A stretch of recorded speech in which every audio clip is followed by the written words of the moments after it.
Hi, I'm Sara Byks for City Beat. Today I'm here at the Michigan Military Technical and Historical Society, where we had a chance to go back in time to one of the greatest trials in history, and had a chance to meet Hedy Sheridan, who was a secretary during the Nuremberg Trials. The Nuremberg Trials were a series of military tribunals held by the Allied powers to punish the crimes committed before and during World War II by the Nazi Party. The Allies planned to convict 24 Nazi leaders on 4 major counts: conspiracy to wage war, waging an aggressive war crimes, and most significantly, the crimes against humanity. These valuable members of the Nazi Party were people who experimented on humans, selected who would go to the concentration camps, and who would be exterminated. The trial lasted from November 20th, 1945 until October 1st, 1946, and required over 1,000 people in the process. One of them being Hedy Sheridan, who was a stenographer during the trials and interrogations. I was looking for a job, and one of my girlfriends, she went for an interview at the courthouse at the trial, and but she couldn't get the job because her father was very high up in the Nazi Party, and so she told me about it, and I went down there, and they interviewed me, and I got the job. When talking to Ms. Sheridan, she told me more about her duties for the trial.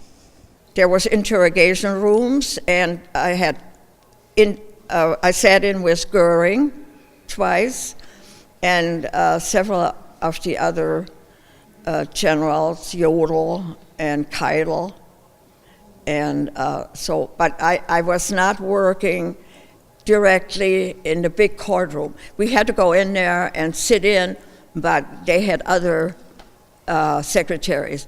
I was in the interrogation branch, and we had our own offices, and we were, traveling, and also, like I said, they had interrogation rooms where I took shorthand, and then I had to translate it.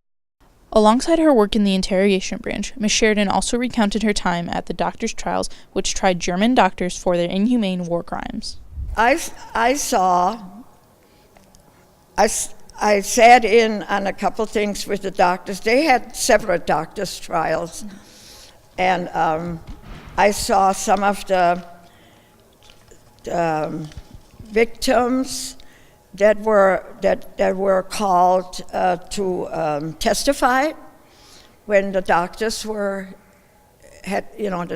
trial was going on, and how their wounds were still healing, and how they cut their stomachs open and planted bacteria. They cut open legs and planted bacteria, and see how it would react. And they cut their open where the heart was exposed, and to see how the heart would, whether it stopped or whether it started again. And there was so many, it was really awful. Ms. Sheridan was only 17 when she discovered all of the terrible things that the Nazi Party did to humanity. The German people never knew about concentration camps, extermination, or human experiments. They only knew the propaganda that they were told. When Sheridan talked about all the human experimentation and concentration camp footage she was exposed to, she says, "It has affected me. I saw too much." She later went on to describe what could have happened if the Nazi Party hadn't been stopped. She described how Göring, creator of the Gestapo, had the potential to replace Hitler, and how many more people would have been sent to the concentration camps, including her and her family. We were on that list. So that's because they always said there was no Germans in the concentration camps. There was many Germans in it. We'd like to thank the Michigan Military Technical and Historical Society for sharing this story with us today. We'd also like to thank Ms. Sheridan for sharing her unique and rarely told story, which helps us preserve history. For City Beat, I'm Sara Byks.